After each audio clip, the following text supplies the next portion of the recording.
بسم الله الرحمن الرحيم.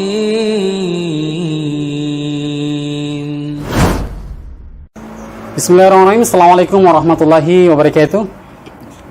Alhamdulillahirrahmanirrahim. Wassalatu wassalamu ala rasulillah. Segala puji bagi Allah subhanahu wa ta'ala, dan salawat serta taslim kepada baginda Nabi besar Muhammad sallallahu alaihi wasallam.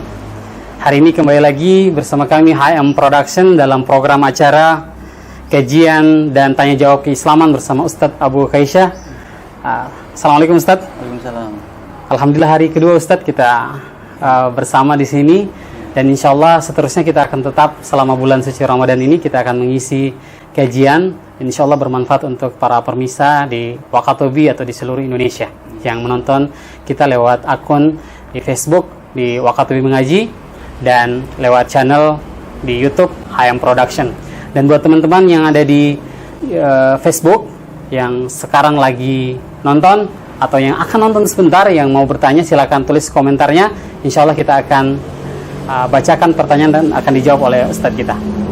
Hari ini Ustadz, hari kedua kita akan bahas tentang Ramadan bulan Al-Quran. Dimana kalau di bulan Ramadan ini Ustadz, kita selalu menjumpai aktivitas-aktivitas yang berbeda daripada biasanya. Kita akan temukan banyak sekali orang-orang yang akan membaca Al-Quran, meningkatkan kualitas ibadahnya salah satu dengan Al-Quran. Membaca, kemudian ada yang mengkhatamkan satu Al-Quran 30 juz dalam sebulan itu, ada yang bahkan 3 kali, ada yang bahkan 5 kali berlomba-lomba, ada yang bahkan mencoba menghafalkan dan mempelajari ilmu-ilmu tajwid ini Ustaz. Nah, apakah kebiasaan ini pernah dilakukan oleh orang-orang saleh terdahulu Ustaz? Dan kemudian apa hikmah terbesar atau apa pahala terbesar daripada membaca Al-Quran di bulan suci Ramadan ini Ustaz? Bismillah, alhamdulillah, wassalatu wassalamu ala rasulillah wa ala alihi wa sahbihi wa ala amma ba'd. Jadi memang Al-Quran memang Allah turunkan di bulan Ramadan, ya, sebagaimana Allah Subhanahu wa taala berfirman, syahrul Ramadan alladzi unzila fihil Qur'an. Pada bulan Ramadan ini diturunkan Al-Quran. Oleh karena itu kaum muslimin ya di seluruh dunia mereka berlomba-lomba untuk membaca Al-Quran, dan mereka berusaha untuk mengkhatamkan sebanyak-banyaknya. Ya. Dan apakah ini pernah dilakukan oleh para sahabat, tabi'in, tabi'in, para ulama terdahulu? Tentunya iya. Gitu. Seperti yang dilakukan oleh beberapa tabi'in seperti Ibrahim An-Nakhai, beliau mengkhatamkan Al-Quran itu dalam waktu 3 hari itu sekali khatam. Berarti selama bulan Ramadan bisa 10 kali khatam. Ada yang menghatamkannya 3 hari sekali, tapi di 10 hari terakhir 1 hari sekali khatam. Ya, bayangkan itu sudah berapa kali khatam. Dan lebih luar biasanya adalah imam yang sudah kita kenal semuanya, yaitu Imam Muhammad bin Idris Asy-Syafi'i rahimahullah ta'ala, yang meninggal pada tahun 204 Hijriah. Imam madhab yang pendapatnya banyak dianut di negeri kita. Beliau mengkhatamkan Al-Quran selama bulan Ramadan 60 kali, sebagaimana diriwayatkan oleh murid beliau yaitu Rabi bin Sulaiman. Insyaallah. Jadi beliau mengkhatamkannya sebanyak 60 kali di bulan Ramadan. Luar biasa. Ya. Jadi memang ini adalah sunnah daripada Nabi kita, para sahabat, serta orang-orang soleh terdahulu. Dan kita berusaha mengikuti mereka. Memang kita nggak bisa seperti mereka, tapi paling tidak mencobalah sebulan sekali. Nah, kemudian ditingkatkan tahun depannya sebulan 2 kali misalkan, atau lebih banyak dari itu, tentunya lebih baik. Begitu. Hikmah, Pahala yang terbesar yang bisa diperoleh oleh kita dari bacaan-bacaan itu, dari bacaan itu di bulan suci Ramadan ini Ustaz, apakah beda dengan hari-hari di bulan yang lain? Ya, tentunya pahala yang didapatkan oleh orang yang membaca Al-Quran itu sangat besar sekali. Ya, keutamaannya sangat luar biasa. Bayangkan kalau di luar bulan Ramadan saja, Rasulullah SAW bersabda, khairukum man ta'allamal Qur'ana wa 'allama. Sebaik-baik kalian adalah orang yang mempelajari Al-Quran dan mengajarkannya. Ya, ini orang yang mempelajari Al-Quran ini tidak hanya sekedar mempelajari tajwid dan sebagainya, membaca, membenarkan bacaannya juga termasuk di antaranya. Ini salah satu keutamaan. Kalau itu dilakukan di luar bulan Ramadan, mendapatkan predikat sebagai orang terbaik maka apabila dilakukan di bulan Ramadan akan mendapatkan pahala yang lebih besar. Tidak hanya itu, dalam hadis yang lainnya Rasulullah SAW bersabda bahwa la aqulu alif lam mim harfun, aku tidak mengatakan alif lam mim itu satu huruf, walakin alif harf, akan tetapi alif satu huruf, kemudian lam satu huruf, dan mim satu huruf. Sedangkan satu huruf ini dilipat gandakan sampai 10, ya, bahkan sampai 700 kali lipat, ya. Itu kalau di luar bulan Ramadan. Bayangkan kalau seandainya di dalam bulan Ramadan, lipat gandanya ini sangat-sangat banyak. Hanya Allah Subhanahu wa taala yang mengetahui ini tentunya. Ini salah satu hikmahnya tentunya, agar kita termotivasi untuk membaca Al-Qur'an, baik di bulan Ramadan maupun di luar bulan Ramadan. Tapi penekanan di bulan Ramadan ini tentunya jauh lebih kuat tentunya. Seperti itu. Ya. Bagaimana Ustadz dengan para kaum akhwat yang perempuan? Kadang kita lihat mereka berbeda dengan kita kaum pria. Ya. Kadang mereka mendapati di bulan Ramadan itu berhalangan dalam salat. Apakah khusus kalau membaca Al-Quran ketika mereka halangan itu bagaimana caranya supaya mereka tetap bisa membaca Al-Quran, Ustaz? Ya. Bagi kaum wanita yang berhalangan, apakah karena datang bulan, ya, atau karena mereka mengalami nifas setelah melahirkan, maka ada beberapa cara untuk tetap mendapatkan pahala membaca Al-Quran. Yang pertama yaitu lewat hafalan. Jadi kita dari kecil sampai remaja atau dewasa tentunya pernah menghafal baik itu surat pendek maupun surat panjang. Maka dengan membaca surat tersebut lewat hafalan kita mendapatkan pahala, ya, pahala keutamaan tadi dilipat gandakan, satu hurufnya itu 10 sampai 700 kali lipat, bahkan di bulan Ramadan lebih dari itu. Begitu ya. Kemudian cara yang kedua adalah dengan mendengarkan murattal misalnya, dan mengikuti bacaan tersebut. Maka ini juga bisa dilakukan oleh kaum wanita yang berhalangan ketika ingin membaca Al-Quran di bulan Ramadan. Menurut sebagian para ulama, gitu kan, menyentuh mushaf Al-Quran yang berisi tentang kalamullah saja itu memang tidak diperbolehkan, ya. Menurut sebagian ulama memang ada yang memperbolehkan juga, ya, karena ayat-ayat yang berbicara tentang itu tidak sharih, begitu ya. Tapi terlepas dari perbedaan pendapat di kalangan para ulama, ya, mereka sepakat bahwa apabila Al-Quran tersebut, mushaf tersebut, ini cara yang ketiga, ya. Kalau kita ingin ngambil pendapat yang disebutkan oleh sebagian para ulama, bahwa seperti Syekh Abdul Aziz bin Abdullah bin Bas ketika ditanya, boleh enggak seseorang yang berhadas besar itu menyentuh Al-Quran yang tidak murni Al-Quran, seperti ada terjemahannya atau tafsirnya dan lain sebagainya, maka beliau menjawab boleh, yaitu boleh memegang mushafnya asalkan tidak menyentuh ayat-ayatnya. Kan di situ ada terjemahan, ada ayatnya. Asalkan yang disentuh bukan ayat-ayatnya, yang disentuh adalah kertas yang berisi terjemah, itu tidak apa-apa, karena itu bukan kalamullah. Yang kalamullah adalah tulisan-tulisan Arabnya. Jadi ketika disentuh itu tidak apa-apa. Ini cara yang ketiga kalau mengambil pendapat sebagian para ulama, ya. Jadi bagi kaum wanita yang berhalangan, mereka bisa mengambil mushaf Al-Quran yang ada terjemahannya, karena itu bukan murni kalamullah, dia boleh buka tanpa menyentuh tulisan Arabnya. Tulisan Arab yang disentuh kertas-kertas yang berisi terjemahannya ini tadi. Terjemahannya ya, tadi. Ini sebenarnya cara yang ketiga. Yang lebih aman gitu, tapi tetap bisa membacakan Al-Quran. Tapi kalau kita memegang pendapat yang tidak boleh menyentuh mushaf secara umum, maka dua cara tadi sudah bisa, misalkan dengan hafalan kita atau lewat murattal dan lain sebagainya, itu boleh. Berarti orang yang halangan, khususnya perempuan yang halangan, dia tidak bisa membaca Al-Quran, tetap bisa membaca. Tetap bisa. Bahkan berzikir pun bisa, Ustaz. Bisa. Menyebut nama Allah Subhanahu wa taala itu tidak disyaratkan harus suci dari hadas kecil maupun hadas besar. Jadi membaca Al-Quran boleh. Yang diperselisihkan oleh para ulama adalah menyentuh mushafnya. Itu. Jadi boleh bagi kaum wanita untuk tetap membaca Al-Quran walaupun dia berhalangan, tanpa harus menyentuh mushaf. Kalaupun menyentuh mushaf, cari yang terjemah.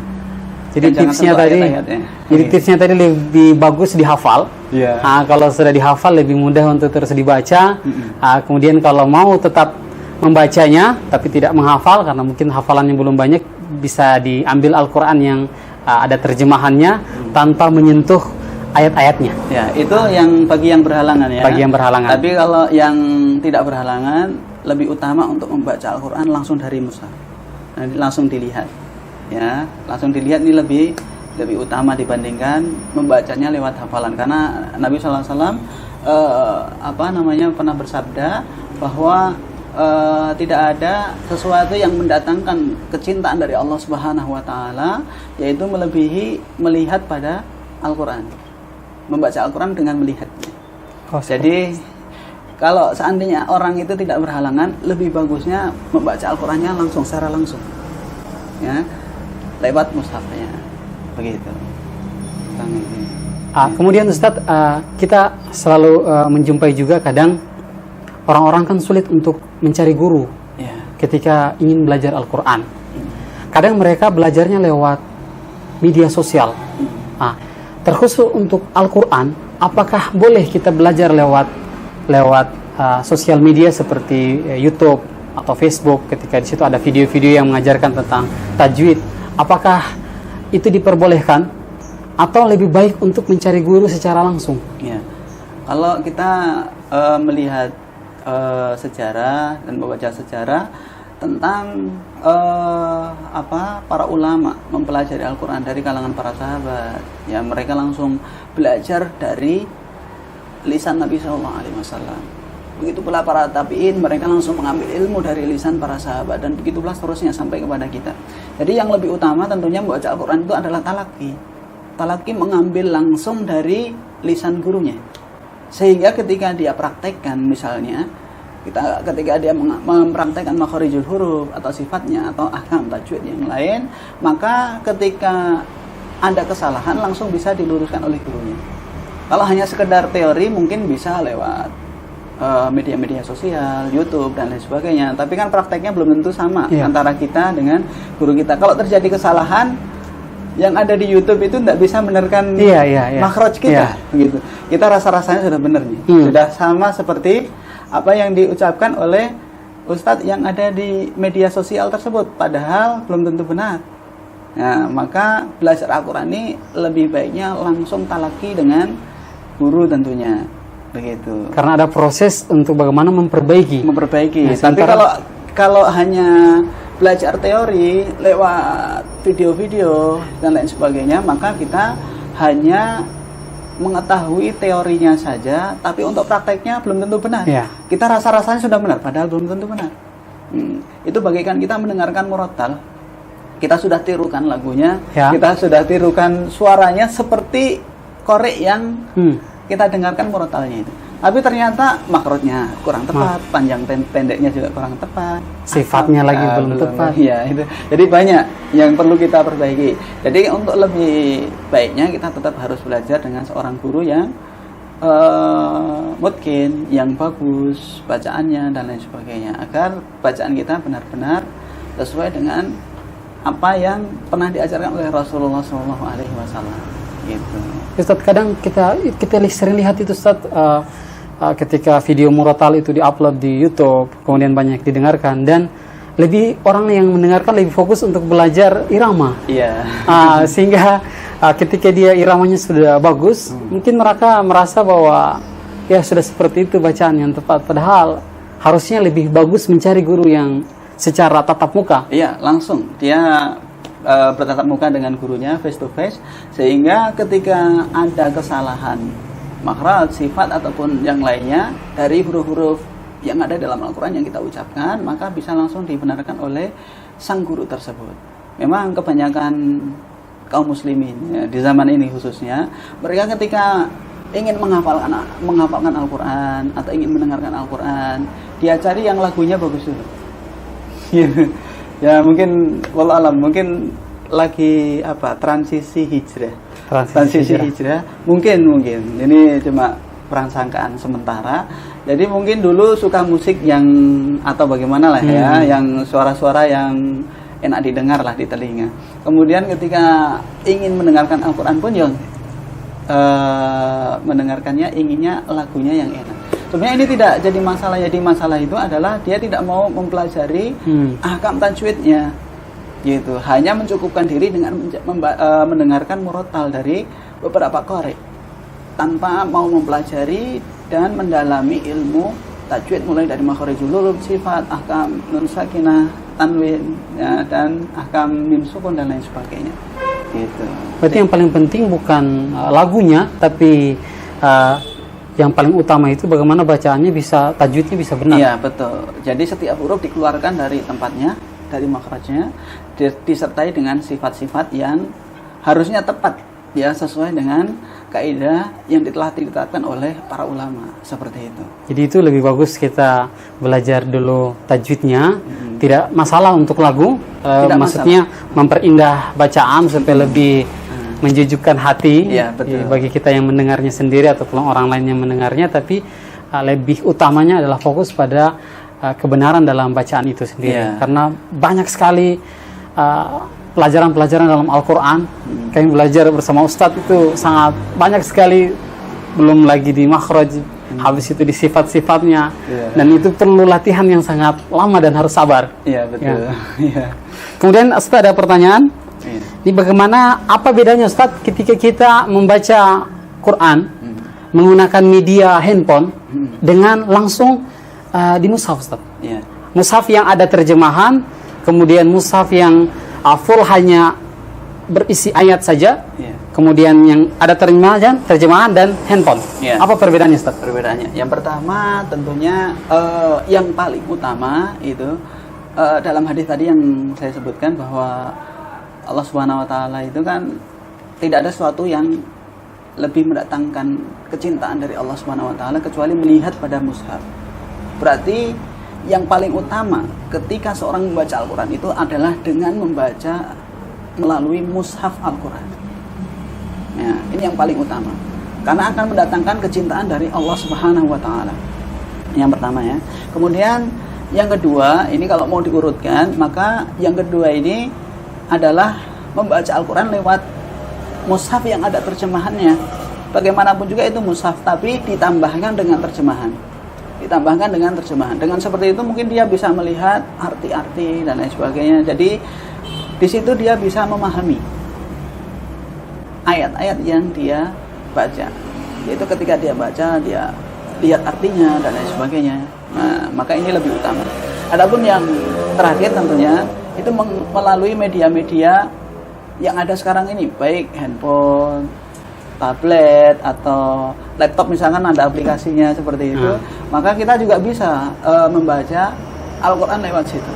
Tapi tentunya derajatnya tidak sama. Saya pernah membaca fatwa dari Syekh Shalih Fauzan hafizahullah taala tentang membaca Al-Quran, ya, lewat HP gitu.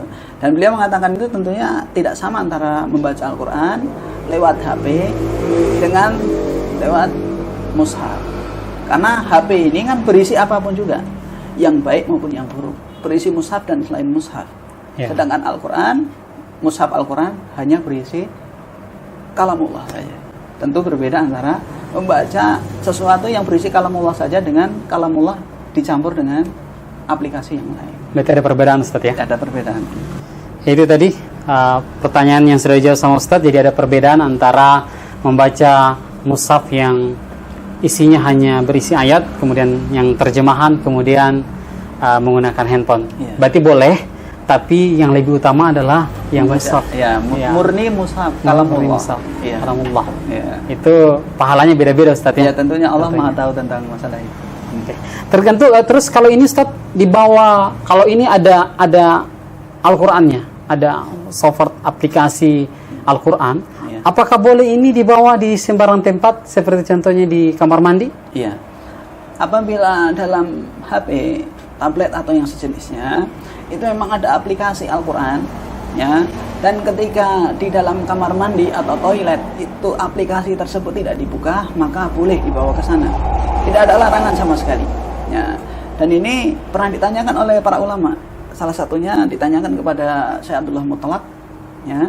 Beliau ditanya tentang masalah ini, ya, beliau menjawab tidak apa-apa dibawa ke kamar mandi, toilet atau yang lainnya, ya, itu tidak masalah. Nah, kemudian sang penanya ini masih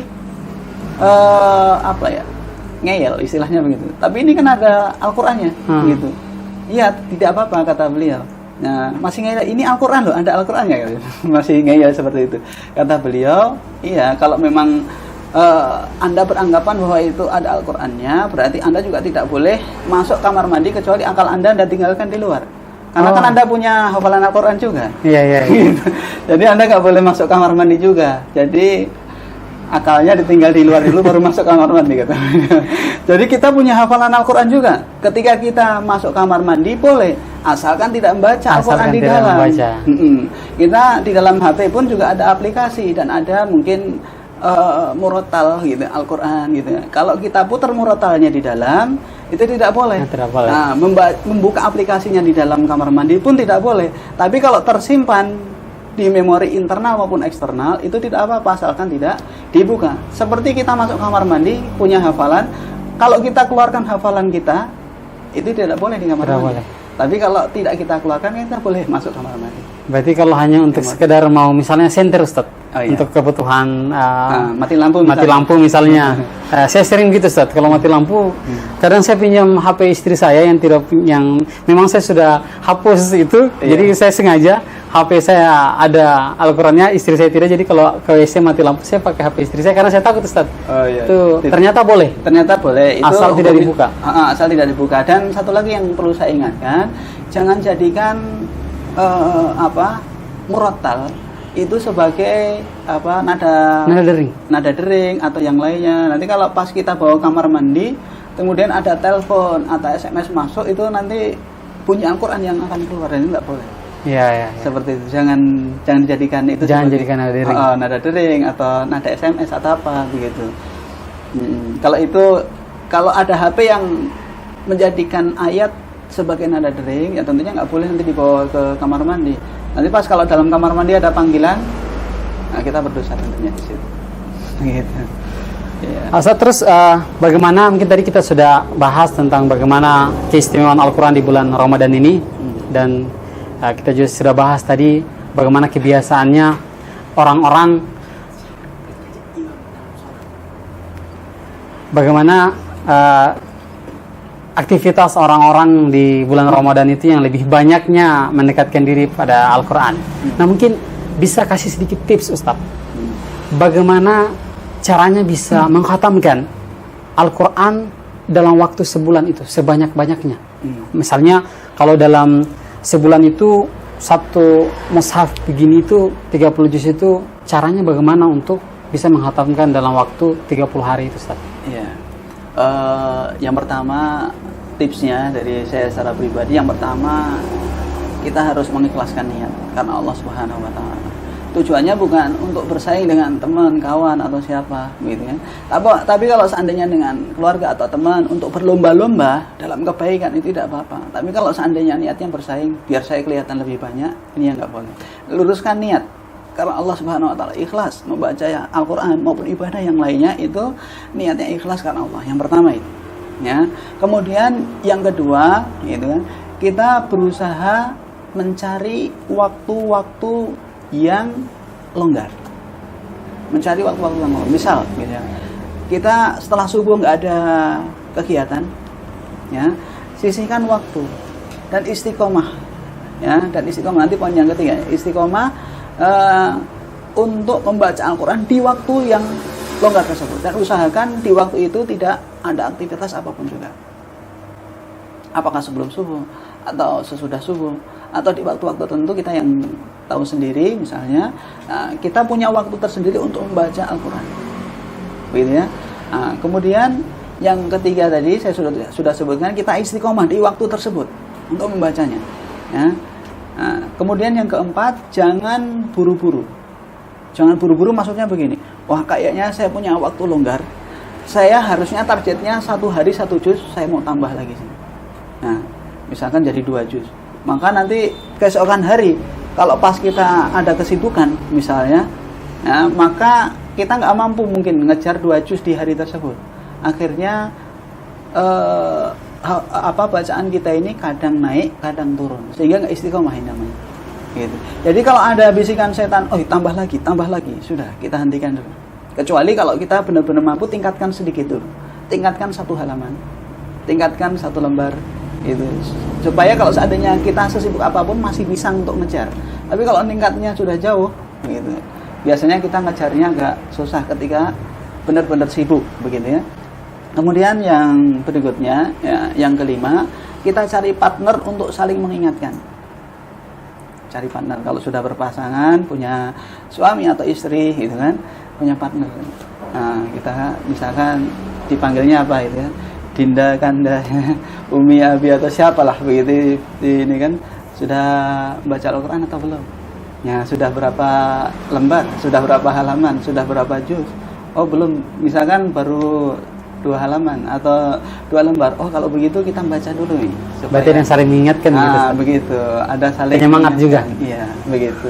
Syukur-syukur bisa baca berdua. Baca berdua itu artinya bergantian, gitu ya. Tadarus, satu membaca, satu mendengarkan dan membenarkan nanti, mendengarkan dan membenarkan bacaan pasangannya. Ya. Kemudian yang setelah dia membaca 1-2 ayat, gantian pasangannya yang baca. Dan begitu seterusnya. Ini lebih semangat biasanya, karena ada waktu istirahatnya.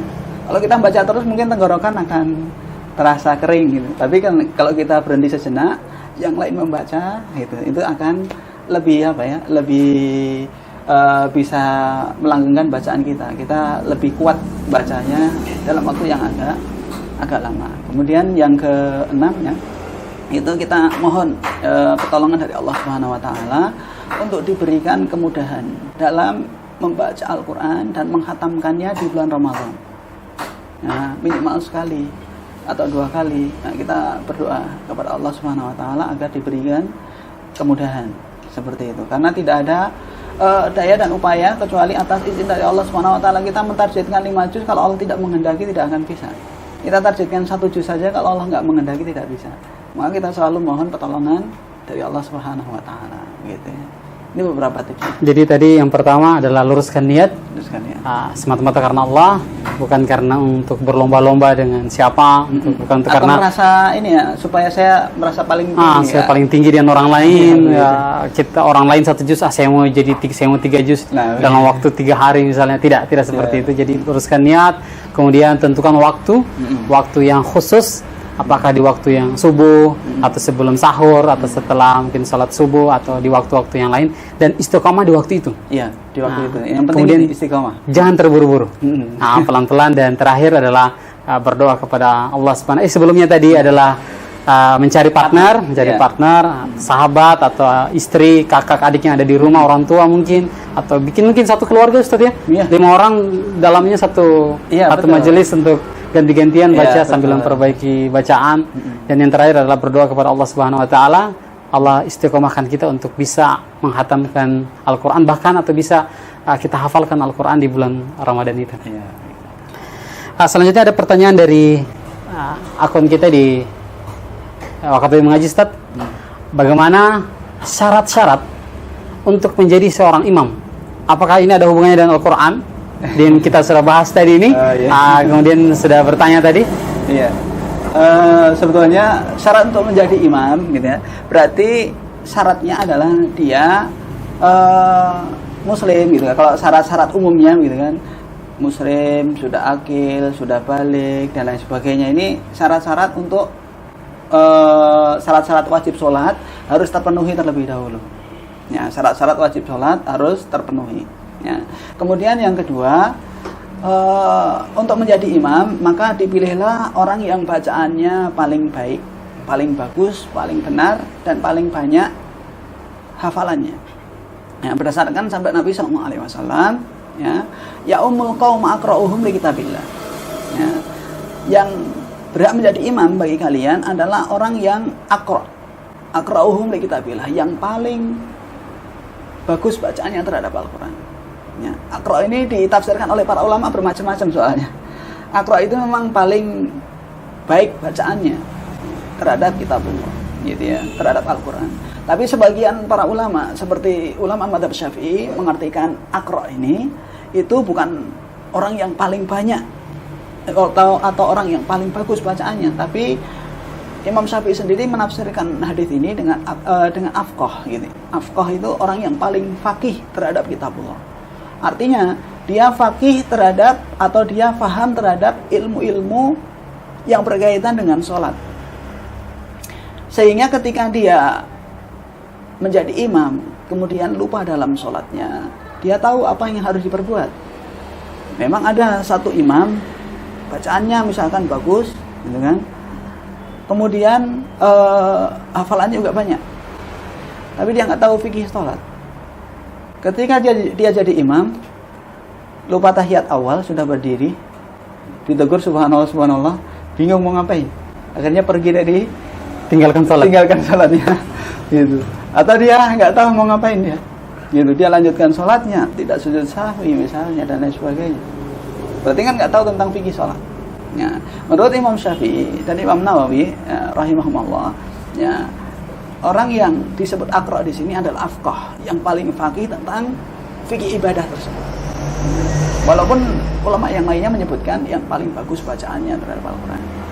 Wa in kanu fil Qur'ani sawa, kalau seandainya bacaan Al-Qur'annya sama-sama bagusnya, hafalannya sama-sama banyaknya, ya, maka kriteria kedua adalah ya, a'lamuhum sunnatan, yang paling faham, yang paling mengetahui tentang sunnah Nabi SAW. Ya. Kriteria pertama paling paham terhadap Al-Quran, kriteria kedua paling mengetahui sunnah Nabi SAW. Jadi yang paham sunnah siapa nih? Hafalan hadisnya paling banyak siapa nih? Yang paling paham terhadap hadis siapa nih? Nah, itu yang hendaknya maju jadi imam. Ya. Kriteria ketiga, wa in kanu fil sunnati sawa aqdamuhum hijratan. Kalau seandainya pemahaman atau pengetahuan tentang sunnah Nabi SAW sama, maka kriteria ketiga adalah yang paling pertama hijrah. Yang paling pertama hijrah. Kalau dulu kan hijrahnya dari kota Mekah menuju Madinah misalnya. Nah, kalau para ulama belakangan ini menafsirkan hadis ini, yaitu yang paling pertama masuk dalam Islam, atau yang paling pertama hijrah. Hijrahnya itu maksudnya baik keislamannya gitu ya. Dulu mungkin punya masa jahiliyahnya sendiri-sendiri, dia hijrah ke perbuatan yang baik gitu ya. Maka siapa yang hijrah pertama kali, dia lebih utama. Tapi kalau bacaan Al-Quran dan pengetahuan tentang sunnahnya itu sama-sama ya. Ada urutannya yang Ustaz sudah sampaikan tadi. Jadi ini hadis Nabi SAW. Jadi kalau bacaannya sama, pengetahuan tentang sunnahnya sama, maka yang pertama kali hijrah siapa? Maka ini yang berhak untuk menjadi imam. Kalau seandainya mereka itu sama-sama bareng hijrahnya, gitu, maka kriteria terakhir dari Nabi SAW adalah ya, yaitu aqdamuhum sinnan, yang paling tua. Ya, kalau kita paling tua itu mesti nggak mungkin lahir barengan gitu. Ya. Mesti ada selisih menit, detik, atau jam, atau hari dan lain sebagainya. Mesti ini sudah kriteria terakhir, sudah mesti ada perbedaannya di situ. Ya, jadi yang lebih tua itu yang berhak jadi imam, tapi kriteria keempat. Itu kriteria keempat dan terakhir dalam hadis ini. Kalau di zaman ini kan mungkin dibalik ya. Kebanyakan yang tua dulu gitu. Baru yang tua dulu jadi imam gitu. Walaupun bacaannya kurang bagus atau bagaimana gitu ya. Bahkan sunnah-sunnah Nabi pun mereka tidak kuasain dengan baik gitu. Jadi zaman ini kayak sudah kebalik ya. Artinya yang harusnya diprioritaskan adalah bacaan, pengetahuan tentang sunnah. Yang pertama kali hijrah itu malah dikesampingkan. Yang terakhir yang paling berumur itu, yang paling dewasa itu malah diutamakan di zaman ini. Padahal harusnya dibalik kalau ingin mempraktekkan hadis Nabi SAW. Jadi nggak perlu malu kita sholat di belakangnya anak muda, nggak perlu malu. Harusnya begitu. Memang harusnya seperti itu. Dulu yang menjadi imam itu kan seperti Mu'adz bin Jabal radhiyallahu anhu. Beliau itu meninggal pada usia 36 tahun, masih muda ya. Nah, tapi beliau itu diutus oleh Nabi SAW kemana-mana karena beliau pengetahuan tentang Al-Qurannya cukup luas. Bahkan beliau itu jadi imam di kaumnya. Pernah dengar hadis Nabi SAW ketika Mu'adz itu sholat isya bersama Nabi SAW, jadi makmum di belakang Nabi SAW. Setelah sholat pulang di kampungnya, beliau jadi imam di sana. Padahal masih muda itu. Banyak orang-orang tua juga. Gitu. Tapi orang-orang tua di situ nggak malu diimami oleh Mu'adz bin Jabal, karena memang dia yang paling baik bacaannya. Iya, paling bagus bacaannya, paling banyak hafalannya, dan paling dekat bersama Rasulullah. Iya. Otomatis sunnah-sunnah dari Rasulullah dia kuasai. Dia kuasai. Gitu. Jadi tidak perlu malu untuk diimami anak kecil. Bahkan saya tambahkan sedikit. Yes, ya. Pernah dengar mungkin Imam At-Tabari rahimahullah taala, beliau ahli tafsir. Bahkan Ibnu Katsir ini, penulis kitab tafsir Ibnu Katsir, ya, itu banyak menukil dari kitab tafsir At-Tabari. Ya. Di mana beliau itu ketika usia 7 tahun. 7 tahun itu kalau anak sekarang baru bisa, ya, masih main-mainan di jalan, ya. Ya, beliau itu sudah jadi imam gitu. Boleh Ustaz? Sudah, boleh kan, sudah mumayyiz. Ya, sudah mumayyiz, sudah bisa membedakan yang baik dan yang buruk dan lain sebagainya. Bahkan beliau itu ilmunya sudah luar biasa, Ibnu Jarir ini. Ilmunya sudah tinggi sekali, Ibnu Jarir At-Tabari. Nah, karena di masa kecilnya, ketika anak ini masih kecil, bapaknya dulu pernah bermimpi berjumpa dengan Rasulullah SAW. Jadi ketika itu di depannya ada keranjang kosong, sedangkan di hadapan Nabi SAW ada keranjang yang berisi makanan ternak dan banyak, penuh. Gitu. Kemudian makanan itu dimasukkan, yang ada di keranjang di hadapan Nabi SAW itu diambil oleh Nabi, dimasukkan ke keranjang yang berada di hadapan Jarir tadi. Jarir itu bapaknya Ibnu Jarir tadi. Jadi dimasukkan sedikit demi sedikit, seraya bersabda, anakmu nanti akan ngambil ilmu dariku seperti ini. Akhirnya jadi ulama. Luar biasa. Ibnu Jarir At-Tabari. Usia 7 tahun itu. Jadi imam.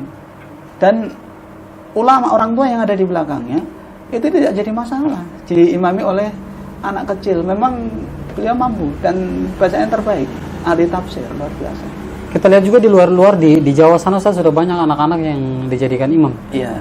Kalau kita lihat di Facebook itu, kita buka imam sholat anak kecil itu banyak. Iya. Dan orang yang di belakangnya menjadi makmum juga bukan anak-anak tapi orang-orang yang sudah tua, dewasa, bahkan ada di situ yang umurnya sudah lanjut, tapi ada di belakang menjadi makmum. Ya.